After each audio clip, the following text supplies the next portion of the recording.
इतिहास साक्षी है कि जब जब मानव ने अपनी अनुपयोगी आदतों को छोड़ा और समय के अनुरूप नई आदतें अपनाई तब तब सभ्यताएं आगे बढ़ी। आइए 5 आदतें आज हम सुधार करते हैं जिससे जीवन सफल, सुखी और बेहतर हो सकती है।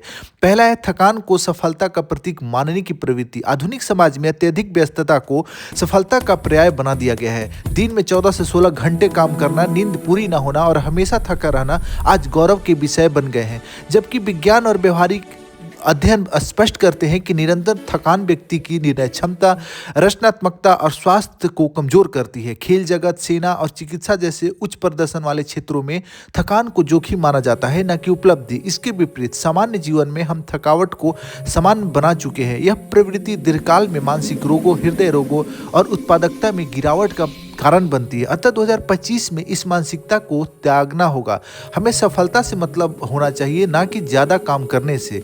दूसरा है उपभोक्तावाद और ईएमआई संस्कृति। आज की अर्थव्यवस्था ने उपभोग को पहचान बना दिया है। नो कॉस्ट ईएमआई जैसी योजनाओं ने लोगों को ऐसी वस्तुएं खरीदने के लिए प्रेरित किया है जिनका मूल्य समय के साथ घट जाता है, जैसे मोबाइल फोन, इलेक्ट्रॉनिक गैजेट्स और लग्जरी वस्तुएं। उदाहरण के लिए आपने आज एक मोबाइल 40,000 में खरीदा, अब मान लीजिए 1 साल में 40,000 और ब्याज के साथ ईएमआई के रूप में चुकाते हैं।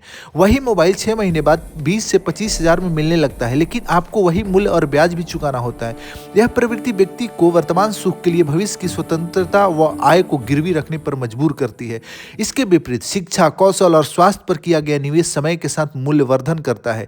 इसलिए 2025 में आवश्यक है कि समाज खर्च बनाम निवेश के अंतर को समझे और उपभोक्तावाद की अंधी दौड़ से बाहर निकले। तीसरा, सब या कुछ नहीं वाली सोच। मानव व्यवहार स्वाभाविक रूप से असंतुलित होता है, फिर भी हम जीवन के हर क्षेत्र में पूर्णता की अपेक्षा करने लगे हैं, चाहे वह स्वास्थ्य हो, करियर हो या नैतिकता।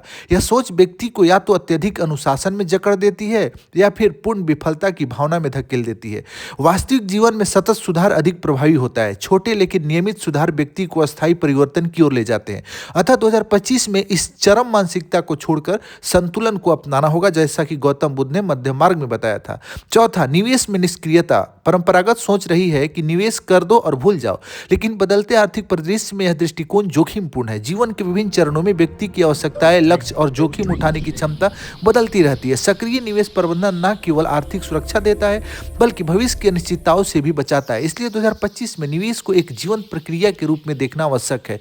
पांचवा है बिना सोचे प्रतिक्रिया देने की आदत। डिजिटल युग ने अभिव्यक्ति को सरल बना दिया है लेकिन विवेक को कमजोर कर दिया है। सोशल मीडिया और त्वरित संचार ने प्रतिक्रिया को सोच से तेज कर दिया है।